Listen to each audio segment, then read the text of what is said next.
Una vez estuve al borde, de joven. Salí del peligro de muerte, pero sé que a través de las pequeñas muertes de cada día, un día me voy a ir. ¿Cuándo? Cuando el Señor quiera, como el Señor quiera.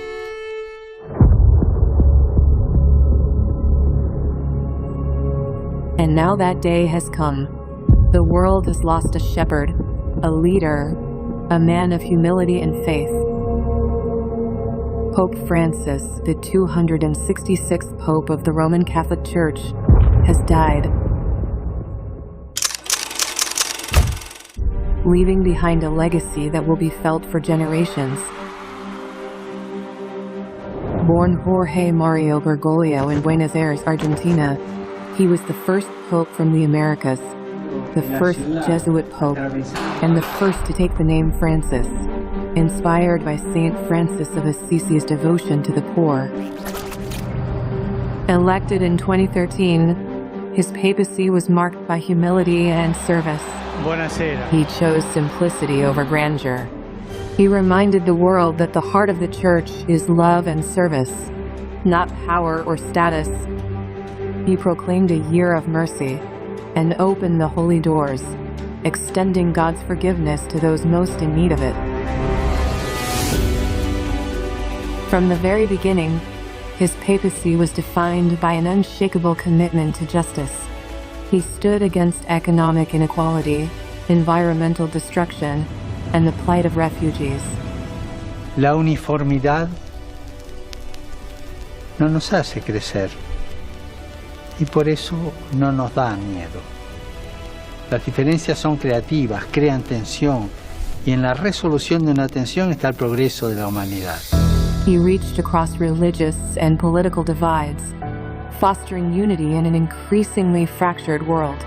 His words carried weight. His presence inspired hope. His encyclicals on mercy, climate change, and human dignity reshaped global conversations.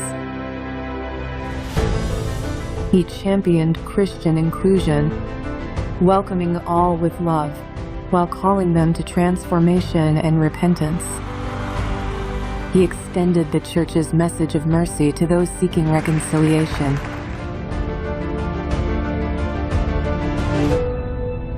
Now the world mourns. Pope Francis has passed away, leaving behind a legacy of love, humility, and reform.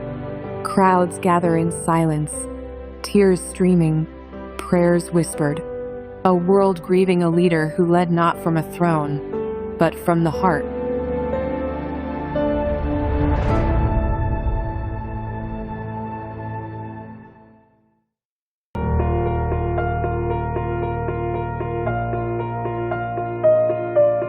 In times of crisis, true leadership is revealed not through power, but through compassion, service, and unwavering faith. The COVID-19 pandemic left the world in fear and isolation, testing the strength of communities and their leaders. As millions suffered, one voice rose to remind humanity of the power of hope, unity, and love.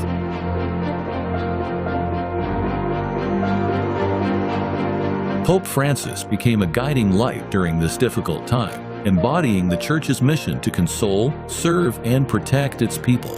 One of the most powerful moments was the extraordinary Urbi et Orbi blessing on March 27, 2020. In an empty, rain-soaked St. Peter's Square, he stood alone before the miraculous crucifix of San Marcello, praying for the world and reassuring the faithful.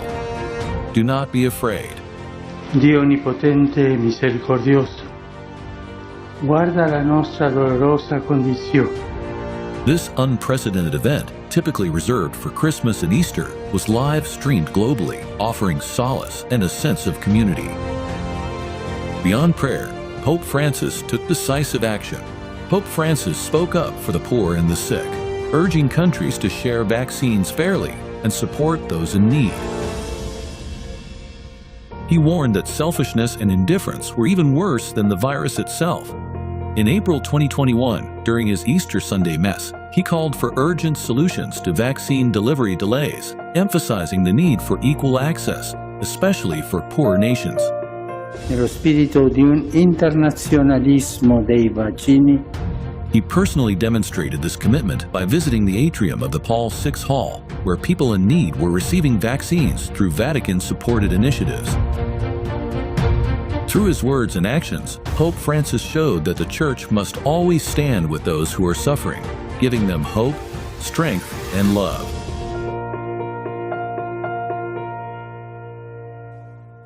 Pope Francis is on a historic trip to the United Arab Emirates. Pope Francis is in the UAE. He's the first pontiff to visit the predominantly Muslim nation.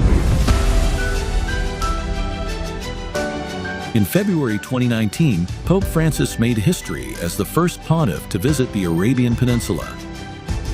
A visit that went beyond symbolism. It was a bold step in his lifelong mission of interfaith dialogue and global peace. His presence in Abu Dhabi, under the theme, "Make me a channel of your peace," sent a powerful message. Different faiths can come together in mutual respect and understanding. The UAE, home to nearly 1 million Catholics, embraced the Pope with a welcome that underscored its vision of religious tolerance. His meeting with the nation's leaders, including then Crown Prince Sheikh Mohammed bin Zayed Al Nahyan and Grand Imam Ahmed Al Tayyib, was a defining moment for Christian-Muslim relations. Together, they signed a document on human fraternity, a landmark agreement promoting coexistence that has since influenced policies and educational curricula worldwide.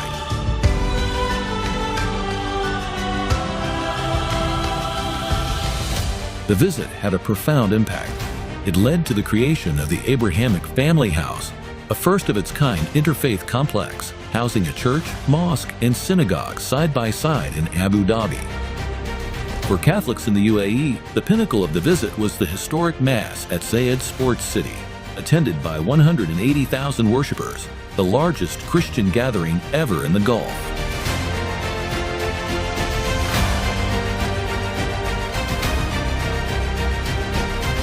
It was a moment of unity, faith, and hope. Pope Francis' visit to the UAE was not just a milestone, it was a turning point. It proved that dialogue can replace division, and that faith, when used as a bridge, has the power to transform the world.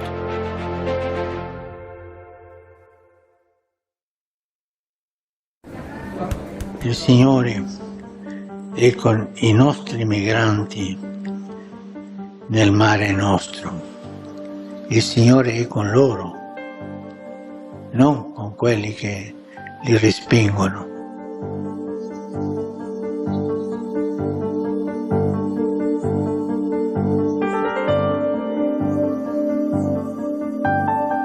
One needs to delve into the roots of Pope Francis' ancestry to understand his preferential love and compassion for the migrants and the refugees. As he once said, "Shepherds must have the smell of the sheep." He himself had experienced the poignant smell of the migrants. His parents were immigrants who fled their homeland during the fascist regime of the Italian dictator Benito Mussolini. From them, young Bergoglio had heard about the plights of migrants. In his autobiography, Pope Francis narrates how his father and grandparents narrowly escaped a shipwreck just because they were not able to board the ship on time. Deeply moved by the challenges and struggles of migrants and refugees he heard while he was still a boy, he preserved compassion and empathy for everyone who leave their homeland in search of a better life. He could never hold his tongue from lashing out at governments when he saw their heartlessness about migration. In the migrants, he saw the Church's own pilgrimage throughout history. Often, he identified the hapless odyssey of migrants with the flight of the Holy Family into Egypt. Declaring that an encounter with a migrant is an encounter with Christ, he reiterated his call to accompany migrants with empathy and solidarity. Emphasizing that caring for the migrants was a part of the Church's mission, Pope Francis often urged to address issues of poverty, economic marginalization, environmental degradation, and racial, political, and religious tensions that drive migration today. The future must be built with migrants and refugees, as well as with all the inhabitants of the existential peripheries, the Pope once said, expressing his vision of inclusiveness.